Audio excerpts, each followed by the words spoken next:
Hello दोस्तों, स्वागत है आपका हमारा चैनल क्रिक पॉइंट में। दोस्तों, एक समय था जब विकेट कीपर 8 से 10 नंबर तक में बल्लेबाजी किया करते थे। सुनने में थोड़ा अजीब लगता है ना।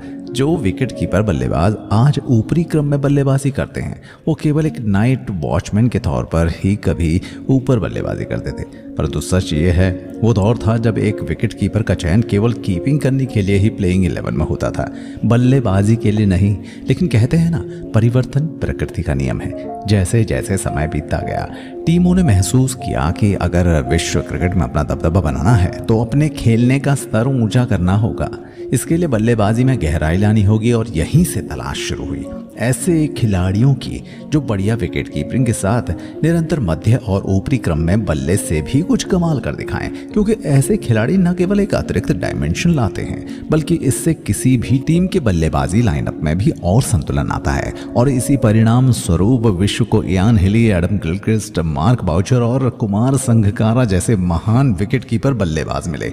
हालांकि 90 के दशक में भारत के पास कुछ समय तक नयन मोंगिया और किरण मोरे जैसे खिलाड़ी रहे, परंतु बल्ले से अधिक योगदान न दे पाने के कारण कई वर्षों तक भारत की सबसे कमजोर कड़ी रही और कोई उपयुक्त विकल्प न मिल पाने के कारण राहुल द्रविड़ को टीम मैनेजमेंट ने विकेट कीपिंग की कमान सौंपी और उन्होंने भी इस जिम्मेदारी को बखूबी निभाया। उसकी बदौलत टीम में एक अतिरिक्त बल्लेबाज को भी खिलाया जाने लगा। क्योंकि द्रविड़ ऊपरी क्रम के बल्लेबाज थे तो कभी कभी सलामी बल्लेबाजी भी किया करते थे। उनका वर्कलोड संभालने के लिए एक अच्छे विकेट कीपर की खोज अभी भी जारी थी।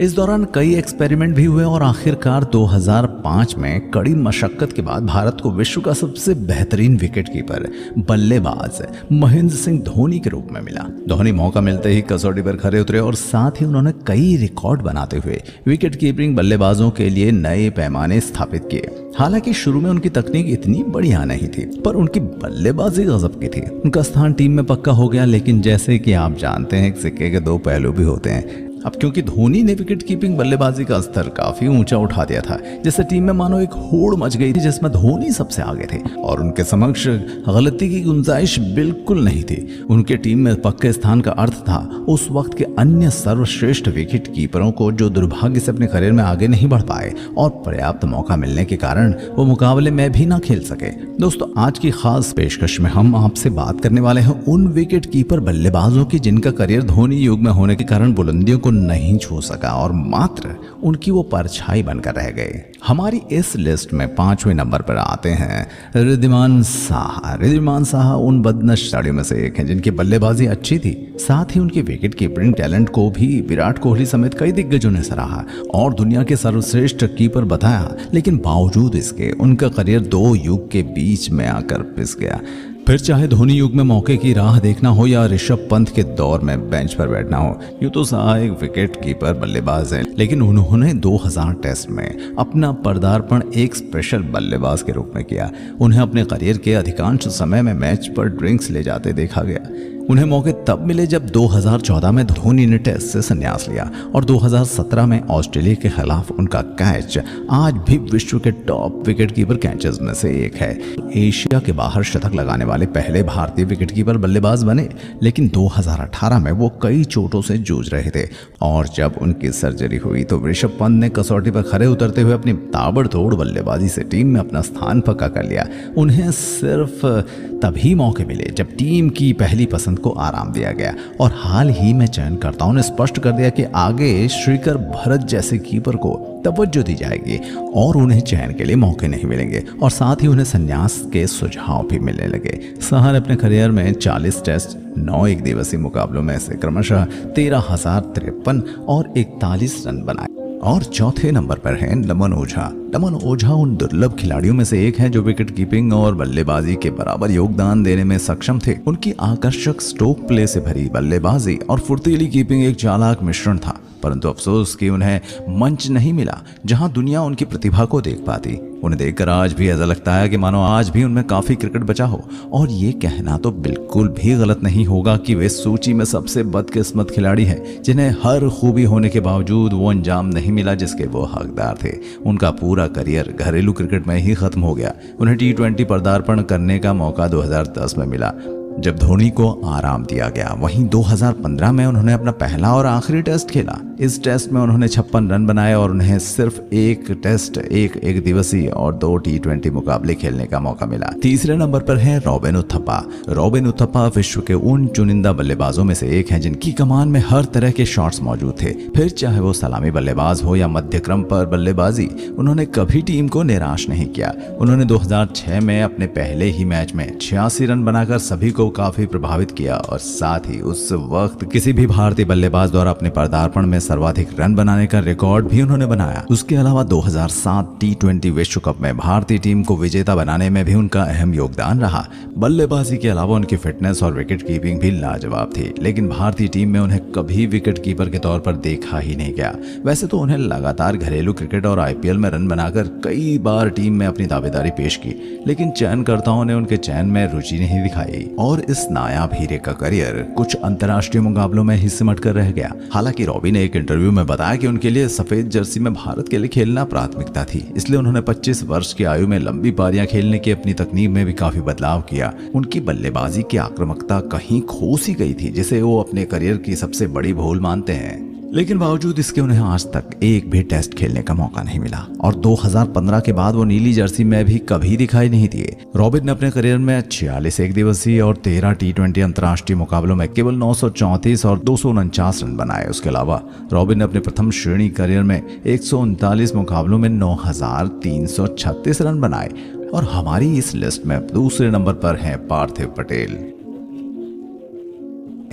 विश्व के सबसे चुलबुले और फुर्तीले विकेट कीपरों में से एक हैं। 2002 में मात्र 17 साल की आयु में इंग्लैंड के खिलाफ टेस्ट में पदार्पण करने वाले सबसे कम उम्र के खिलाड़ी बने। उसी वर्ष अंडर 19 खेलकर पार्थिव जब केवल 9 साल के थे, उनके हाथों की उंगली कट गई। बावजूद इसके उनका ग्लव्स का वर्क कमाल का रहा और पहले टेस्ट में क्रीज पर डटे रहकर उन्होंने भारत को हार से बचाया। अब क्योंकि उन्होंने इतनी कम उम्र में डेब्यू किया, वो भी बिना अधिक अनुभव के, मानसिक रूप से इतने परिपक्व नहीं थे, इसलिए उन्हें इतने बड़े स्तर पर अंतर्राष्ट्रीय क्रिकेट के दबाव को संभालने में मुश्किल हुई। इसी दबाव के कारण उनके खेल में उत्सुकता नहीं दिखी। हालांकि उन्होंने कई अर्धशतकीय पारियां खेली, परंतु उन्हें वो लंबे स्कोर में तब्दील नहीं कर पाए और इसी कारण चलते टीम को संतुलन बनाए रखने के लिए राहुल द्रविड़ को कीपिंग करनी पड़ी। और 2003 विश्व कप में उनके टीम में होने के बावजूद उन्हें पूरे टूर्नामेंट में बेंच पर बैठना पड़ा और 2004 में उनकी खराब विकेट कीपिंग और बल्लेबाजी के कारण बाकी विकल्पों की तरफ देखा जाने लगा। धोनी के पदार्पण के बाद उन्हें काफी कम मौके मिले। टीम के अंदर बाहर होते पार्थिव पटेल ने घरेलू क्रिकेट में काफी अच्छा प्रदर्शन किया और 2007 में वे प्रथम श्रेणी मुकाबलों में 5 पारियों में लगातार 5 शतक लगाने वाले पहले भारतीय बने। उसके बाद उन्होंने टीम में वापसी की, लेकिन उन्हें अधिकतर एक सलामी बल्लेबाज के तौर पर देखा जाने लगा। घरेलू क्रिकेट में उनका बल्ला खूब रन बटोर रहा था, लेकिन अंतर्राष्ट्रीय मुकाबलों में वो मौके भुलाने में असफल रहे और एक भी शतक नहीं लगा पाए। 2011 में उनके अंतिम एक दिवसीय खेल चुके पार्थिव ने लगातार घरेलू क्रिकेट में रनों की छड़ी लगा दी और धोनी के टेस्ट क्रिकेट से संन्यास के बाद उन्होंने दोबारा 2016 में भारतीय टेस्ट टीम में खेलने का मौका मिला। उस वक्त अपनी रणजी टीम गुजरात का नेतृत्व कर रहे थे और इंग्लैंड के खिलाफ खेलते हुए उन्होंने सलामी बल्लेबाजी की और साथ ही भारत द्वारा 2 टेस्ट खेलने के सबसे लंबे अंतराल के रिकॉर्ड को भी अपने नाम किया। उसके बाद उन्होंने 2020 में क्रिकेट के सभी प्रारूपों से संन्यास ले लिया। अपने 16 साल लंबे करियर में उन्होंने मात्र 25 टेस्ट, 38 एकदिवसीय और 2 T20 मुकाबलों में क्रमशः 934, 936 और 36 रन बनाए। प्रथम श्रेणी क्रिकेट में उनके आंकड़े कमाल के हैं, जब उन्होंने कुल 194 मुकाबले खेले, जहां उन्होंने 11,240 रन बनाए, जिसमें से 190 प्रथम श्रेणी मुकाबलों में उन्होंने बतौर कीपिंग 26 शतक लगाए। वे किसी भी कीपर के तौर पर सर्वाधिक हैं। उनके अलावा पार्थिव 3 घरेलू खिताब जीतने वाले पहले कप्तान हैं। यहाँ हमारी सूची में सबसे पहला नाम शामिल होता है भारत के सबसे फिट और हिट मैच विनर खिलाड़ियों में शुमार दिनेश कार्तिक का।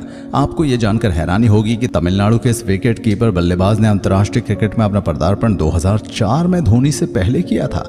एक समय तो ऐसा था जब भारतीय क्रिकेट में उनका स्थान लगभग तय माना जाता था, क्योंकि न केवल उनकी कीपिंग तकनीक प्रभावशाली थी, बल्कि ये उपयोगी योगदान देकर बल्लेबाजी में भी बहुत अच्छा प्रदर्शन कर रहे थे। और इनमें से एक उनकी बांग्लादेश के खिलाफ 2007 में खेली गई 129 रन की पारी है, जिसकी बदौलत भारत ने 21 सालों के बाद बांग्लादेश से टेस्ट श्रृंखला जीती थी। परंतु इसके बाद उनके फॉर्म में थोड़ी गिरावट आई। हालांकि घरेलू क्रिकेट में तो उन्होंने जमकर रन बनाए, लेकिन जब लगातार मौके नहीं मिले तो किसी भी खिलाड़ी का खेल प्रभावित होता ही है। शायद इसलिए अंतर्राष्ट्रीय स्तर पर उनके प्रदर्शन में निरंतरता नहीं दिखी। इसके चलते चयनकर्ताओं को और विकल्प की ओर देखना पड़ा और धोनी विकेटकीपर बल्लेबाज के रूप में टीम में स्थापित हुए, जिससे दिनेश कार्तिक को काफी कम मौके मिले। और इसका अंदाजा इसी बात से लगाया जा सकता है कि भारतीय द्वारा 2 टेस्ट खेलने के बीच सबसे ज्यादा लंबे अंतराल यानी 87 टेस्ट का अनचाहा रिकॉर्ड भी डीके के नाम है। उन्होंने 2010 के बाद 2018 में अफगानिस्तान के खिलाफ टेस्ट मैच खेला और यही कहानी उनके सीमित ओवर के प्रारूपों में भी रही। इसका एक और प्रमाण यह है कि 2004 में पदार्पण करने के बावजूद उन्हें तब पहला एक दिवसीय विश्व कप खेलने का मौका 15 वर्ष बाद 2019 में मिला। हालांकि 7 T20 विश्व कप जीतने वाली भारतीय टीम का वो हिस्सा रहे, परंतु अधिकतर मौकों पर उन्हें स्पेशल बल्लेबाज के तौर पर नहीं खिलाया गया। इसी वजह से उनका करियर कभी अपनी प्रतिभा के अनुकूल आगे नहीं बढ़ पाया। हालांकि इसके लिए वे अधिक दबाव देकर खेलने के लिए खुद को गुनहगार मानते हैं। 2019 में न्यूजीलैंड के खिलाफ विश्व कप सेमीफाइनल के बाद उन्हें टीम में जगह नहीं मिली।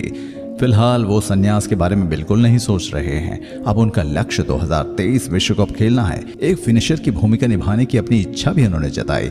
एक फिनिशर के तौर पर दिनेश कार्तिक कितने घातक हैं, इसकी झलक उन्होंने 2018 में निदास ट्रॉफी फाइनल मुकाबले में दिखाई थी, जब बेहद दबाव में मात्र 8 गेंदों में 29 रन बनाकर उन्होंने भारत को शानदार जीत दिलाई। आईपीएल 2022 में कार्तिक ने आरसीबी की तरफ से काफी अच्छा प्रदर्शन किया, जिसे देखने के बाद उनका चयन साउथ अफ्रीका और भारत के 5 T20 मुकाबलों में हुआ। इसमें दिनेश कार्तिक का बल्ला आग उगल रहा है। कार्तिक की बल्लेबाजी में जो अनुभव और पैनापन दिख रहा है, उसकी भारत को दरकार है। दिनेश कार्तिक ने अपने करियर में अब तक खेले 26 टेस्ट, 94 एक दिवसीय, 35 T20 में क्रमशः 1025, 1752 और 436 रन बनाए। वहीं 167 प्रथम श्रेणी मुकाबलों में 9720 रन भी बना चुके हैं। फिलहाल वो घरेलू क्रिकेट में तमिलनाडु के कप्तान भी हैं। तो दोस्तों, ये थे वो बदनसीब विकेटकीपर बल्लेबाज जिनका करियर केवल कुछ मुकाबलों में ही सिमट कर रह गया और वो धोनी युग होने के कारण मौकों को तरसते रहे। हालांकि धोनी का इसमें कोई कसूर नहीं है, परंतु इन खिलाड़ियों में भी वो काबिलियत थी और क्योंकि इन्हें निखारने और खेल में सुधार की बजाय केवल रिप्लेसमेंट और बैकअप के तौर पर इक्के दुक्के मौके मिले, यही कारण है कि आंकड़े प्रतिभा के साथ बिल्कुल भी न्याय नहीं करते, क्योंकि खिलाड़ी इससे कई गुना बेहतर थे। तो दोस्तों, आज के वीडियो में इतना ही। उम्मीद करते हैं आपको ये वीडियो अच्छी लगी होगी। वीडियो के बारे में अपनी राय कमेंट सेक्शन में जरूर लिखें। तो इसे लाइक शेयर करना हरगिज ना भूलें। मिलते हैं आपसे अगले वीडियो में एक और कहानी के साथ। तब तक आप अपना ख्याल रखिए। Bye bye, tata and take care.